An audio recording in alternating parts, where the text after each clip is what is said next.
Good morning once again, everybody. We are going to talk about Warehouse Luigi. Um, I believe his name was Shamil Abdul Karim. Not exactly the most American name, but Ontario, California. Guy went around in a warehouse with a Zippo and started torching paper product to try to burn down the warehouse multiple times saying you should have paid us enough to live. All you had to do was pay us enough to live. Okay. Honestly, it's not necessarily the best, but just like with actual Luigi, um, I'm gonna lean towards fuck it, let him go. All right, because this is the reality. Companies that aren't gonna pay people enough to live, they get what they fucking deserve. Okay. And it is what it is. It was a third-party logistics company running the warehouse, and honestly, so I've worked 3PL before, and a lot of the 3PLs are essentially a lot of the third-party logistics companies end up getting the contracts to run warehouses based on being the lowest bidder. All right. And because of it, you get a lot of lowest bidder problems. All right. You end up with very poor equipment running 3 times longer than it's supposed to. It's a thing. I get it. For instance, the 3PL that I worked for in the past, I've actually worked for two now that I think about it, but the one I'm thinking of, back in the day, they ran machines 3 times longer than any kind of reasonable service life. Okay. So, in terms of machinery, they literally ran them to the point that they were constantly overheating, and we had them catching fire every single night effectively. All right. Some days were worse than others, some nights were worse than others. But you'd always get to the point where at least one machine would be in a varying severity of catching fire. All right. And it's not exactly the safest place to be when you have, um, when your ass is literally melting because it's overheating, or you're literally being cooked because of fire sparked up in the grease and the pallet, chips and, all the junk that gets picked up, all right, by a lift. Anyway, honestly, back then, when the truckers would whine and complain about waiting forever, I honestly wish I could have told them why. All right. When it comes to regulation, most regulators are either blind or bought off, or they are absolutely terrified to actually, like, depending on the size of the primary company, the company that's doing the or hiring the contracted 3PL, a lot of cases you still have company towns everywhere, and they do not want to risk spooking or pissing off the company. They don't want to risk them leaving, so they'll look past things that, a normal inspection would be like, holy shit, you have that kind of electrical hazard. Holy shit, you have forklifts catching on fire every night. Um, this is a fucking problem. This is absolutely a fucking problem. But it's a thing. 3PLs, they run bare bones and cheap, and they do the bare minimum. They pay their workforces as low as possible. In a lot of cases, they're running equipment way longer than they should. Like, for instance, when you have to dig through a literal box of junk, all right, burnt up old charger cables, all sorts of random bits and bobs, trying to find one that will work specifically for your machine so you could do your job. All right. There's a lot of not great times to be had at working for a third party logistics company. Um, because they will undercut each other to the point that they're not really making shit, all right, from the actual operation. They're not making that much money, but they have to jump through hoops. They have to do what they're told. They have to do things specific ways. And they end up naturally taking out the stress and the pressure and the bullshit. They end up taking it out on their workforces. All right. And then their workforces, they can't really do anything about it. So a lot of pressure builds up, and that's assuming you don't get to issues where, it's like day shift versus night shift, or, shift A versus B versus C, first versus second versus third. There's a lot of things that go wrong. All right. Honestly, if I could recommend, you probably should try to avoid working for 3PLs if you can. All right. Although, if you absolutely need a job, I can almost guarantee you that 3PLs, because of how they are, and because they're the lowest bidder, and you end up with lowest bidder bullshit. There is a constant revolving door at a lot of these warehouses, 3PL or otherwise.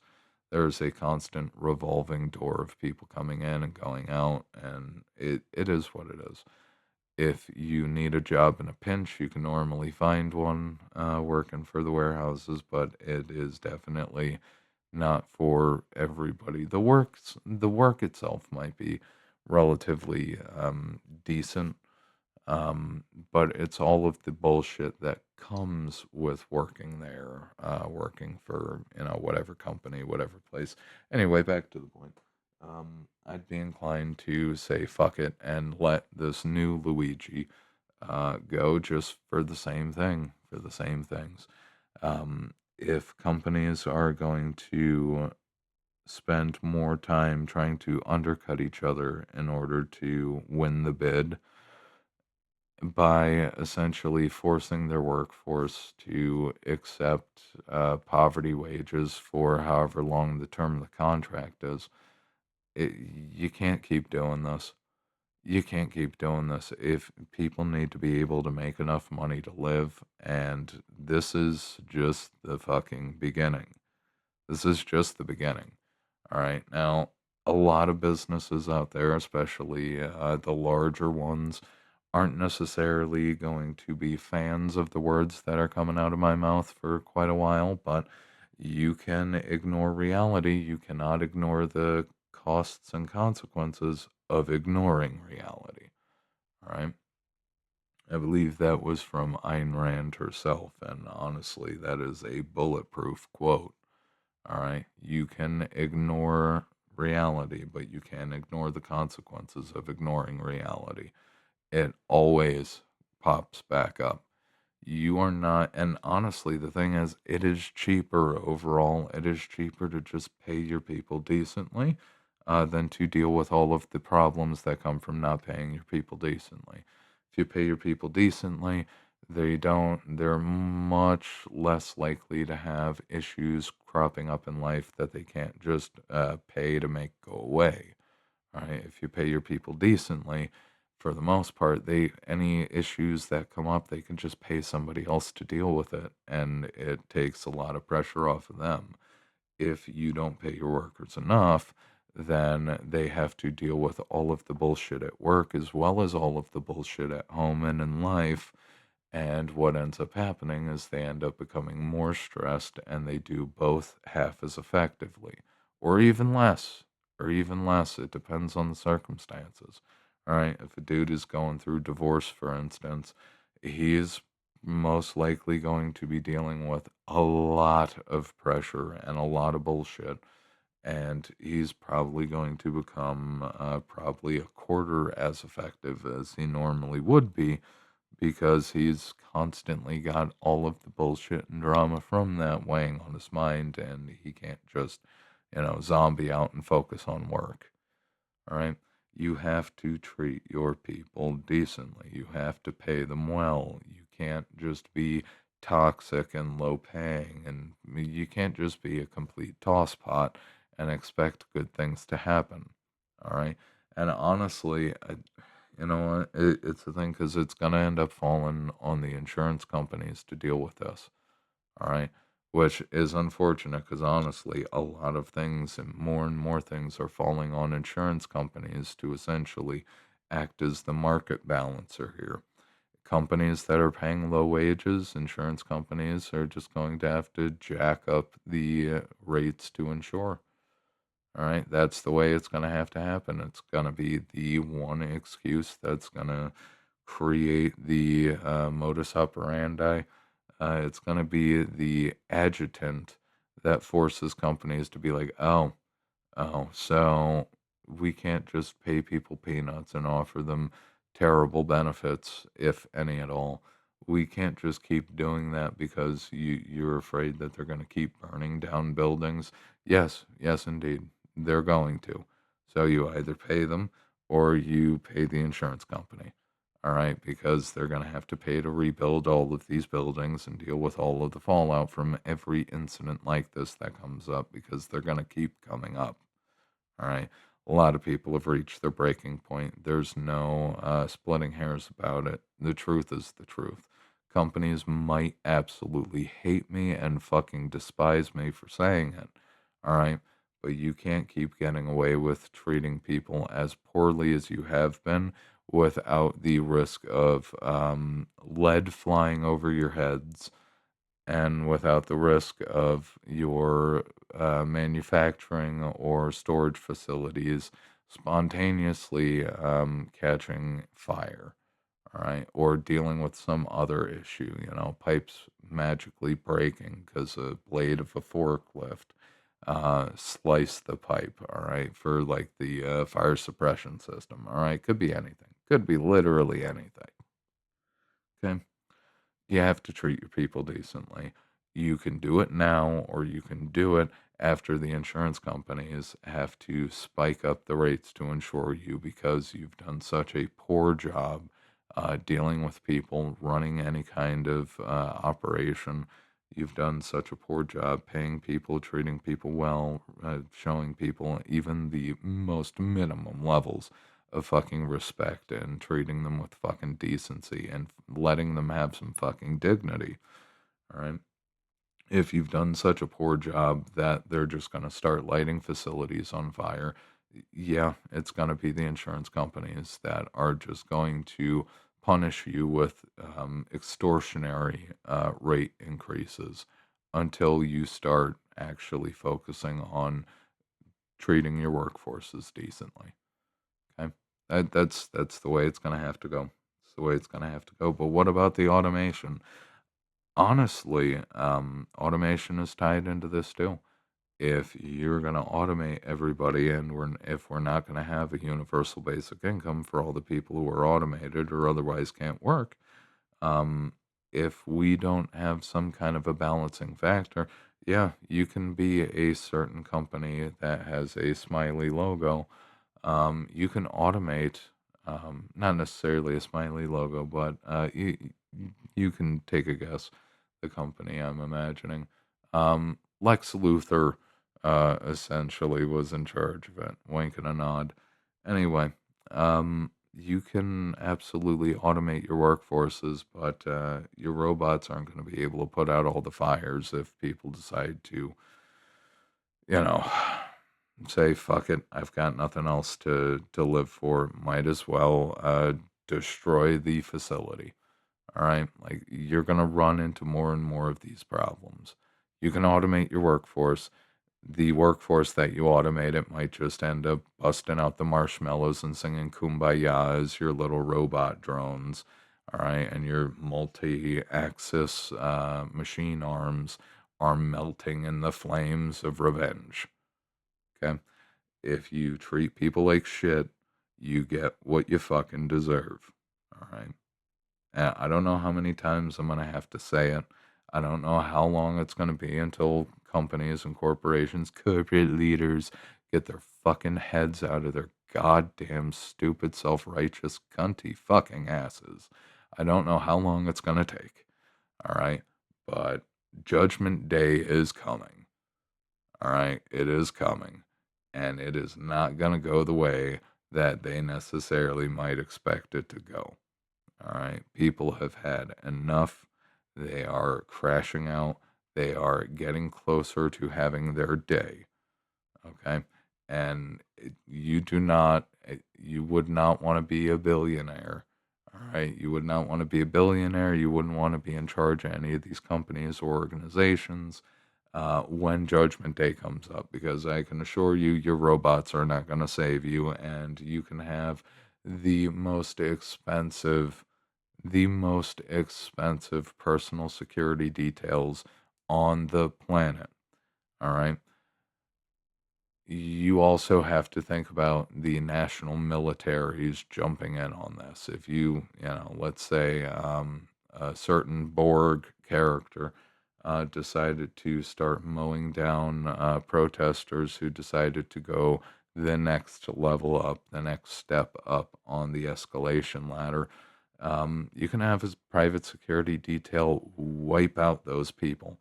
All right, it's not going to be too long until the military chooses a side, and they're not going to be siding with the guy who's automating everybody out of their jobs. All right. And even if you replace the military, it's the thing, you cannot stop.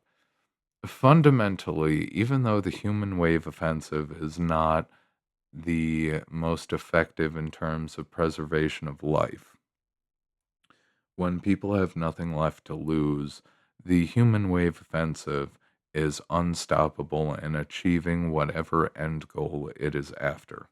Okay? It is unstoppable.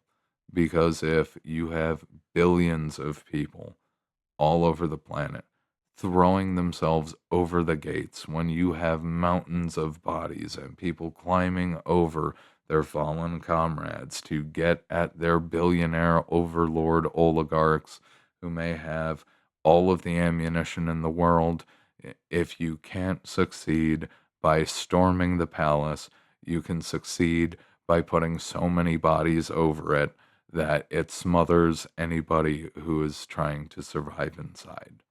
All right. What can't be achieved through standard means can be achieved through alternative means. Okay. It's not perfect, it's not pretty, but the reality is we are absolutely getting to that point. We are getting to Judgment Day, and things are going to be fucking crazy. All right. I can't I can't dance around it. I have to tell it how it is. Things are going to get crazier and crazier and crazier. All right. Until reasonable balance is reestablished. All right. And we are going to likely promise ourselves that we're never going to get back to this point again, but we probably fucking will. It is natural human tendencies to keep making the same fucking mistakes over and over and over and over and over again and not learning from it. We are, when you strip off all of the, sugar coating and bullshit and the cherry red paint, we are a bunch of effectively psychotic monkeys who know too much um, and are too driven by our animalistic nature to not dip into that consistently. We consistently go back to making the same fucking mistakes over and over again. And you'd think we'd learn, but we just can't get past our animalistic programming, and we can't get past the normal tendencies. And for whatever reason, there seems to be this absolute refusal to change, to legitimately change, because we're too comfortable being in the same damn patterns over and over and over again. We're too comfortable making the same mistakes over and over again. Okay. I'm going to end it here. I'm going to end it with that. If you like and appreciate the video, like, favorite, sub, share, do all the things, leave a comment, ring the bell, ding the bell, tickle the bell, do all things to your heart's content to the bell. Did I say subscribe? Subscribe and hype it if it comes up, if you're willing. All right, I'm not going to force you to do anything. You do whatever you damn well please. Okay. If you are interested in personal, business, or sovereign consulting, stop by www.spadesconsulting.com. And if you're interested in written work, check out the Substack. It is linked below in the description box. And with that, I will see you next time. You guys have a good one.